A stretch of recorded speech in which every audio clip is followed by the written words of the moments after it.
What's crackin'? My name is Hans and for today's video guys, i-share natin sa inyo yung day 8 guys and kung anong nangyari sa ating pagbo-boss hunt. And papakita rin natin sa inyo guys yung mga struggles natin dito sa day 8. So first one guys is pinangako ko sa inyo na magka-cash out tayo dito, but unfortunately guys is hindi tayo makapag-cash out kasi kulang ako dito ng diamond. So nandito pa rin guys yung higher seal.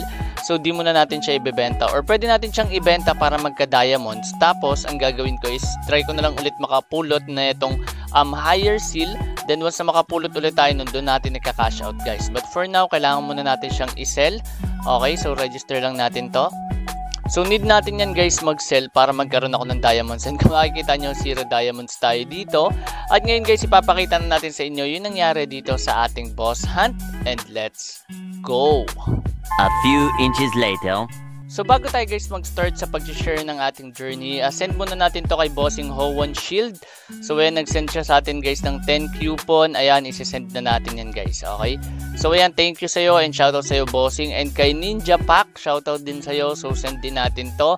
Ayan guys, sa mga nagsisend guys ng seed, 10 seed lang kasi yung pinaka minimum 10 seeds. So pwede nyo na guys mag-send ng 10 seed, tapos bibigyan ko na kaagad kayo guys ng coupon.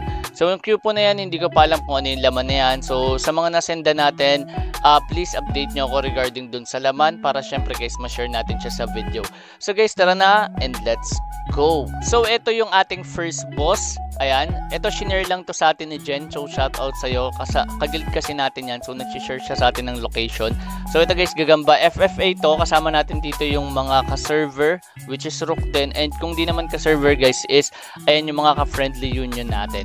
So ayan, si Bird nag-share din dito, pero ayan malulot niya na yan malulot niya na yung higher seal dyan. So mapapansin nyo mamaya makakapulot dyan. So ayan, higher seal, nakapulot siya ng higher seal of advancement. Tapos ito binabanata namin dito. So sobrang ganda nung umpisa kasi puro higher seal or puro hindi puti yung nilalabas dito, puro higher seal, frozen tier, tapos meron din mga items. So ang ganda ng bigayan dito, pero nung bandang huli, nung meron ng mga lauke or mga kuya, doon na pumangit guys yung loot. So ito malayo yung chance ako kasi sobrang layo dito ng higher seal. Nandun pa ako sa likod ni Aishi. Ayan. So ito guys, yung naging struggle ko dito is ang daming lauke. And napakahirap kapag may pumapatay sa inyo tas pinopost pa yung boss. So papakita natin sa inyo guys yung mga struggle natin. So ito una, smooth pa to Ayan. So ito guys, ka-union natin to. So ito pala yung nakapulot ng higher seal kanina, hindi pala siya bot. So 452 EGFG yung pangalan niya. Ayan, so pwede naman tayo din guys mag-change name, kaso inisip ko pa anong name yung magandang ilagay. So comment down below guys kung anong gusto nyong pangalan natin dito sa Night Crows. So iniisip ko kasi guys Umbrakato or kahit Chupacabra para astig yung pangalan. So eto, ayan guys, may higher seal kaso nandun sa unahan. So si Jella yung nakakuha. So kung mapapansin nyo, 3 higher seal na yung nilabas dito.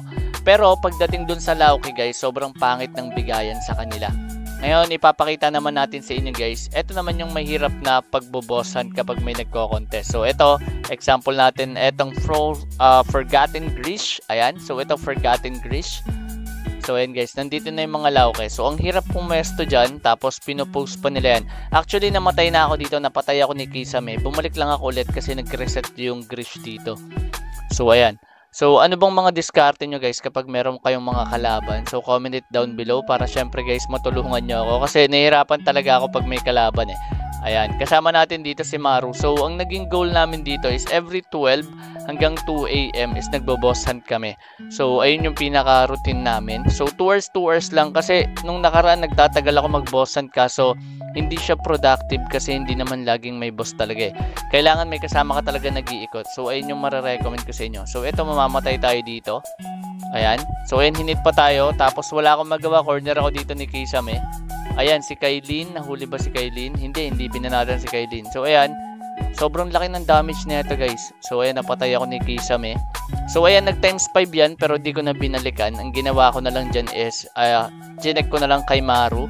So pangit din yung bigay nun, puro puti. Tapos eto, nag-reset ulit. Nandyan ulit yung lauke. Ayan, ang hirap na ito guys. Ayan, nagkamali ako dito. Ayan, yung pagkaano ko medyo mababa. Nahugot ako dito. So patay ulit. Pero nag-reset pa yan guys. Ayan.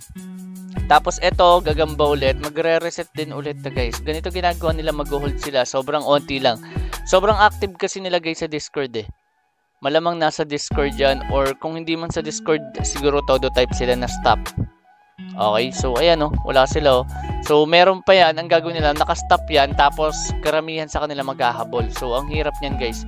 Kaya nung bandang mga 3 AM ang ginawa namin, sumuko na lang kami, hindi na kami nag-boss hunt muna kasi sobrang dami nila Ayan So ayan, wala kang magagawa. Pero puro puti talaga yung nalulot guys. So ayan, TP ako ulit.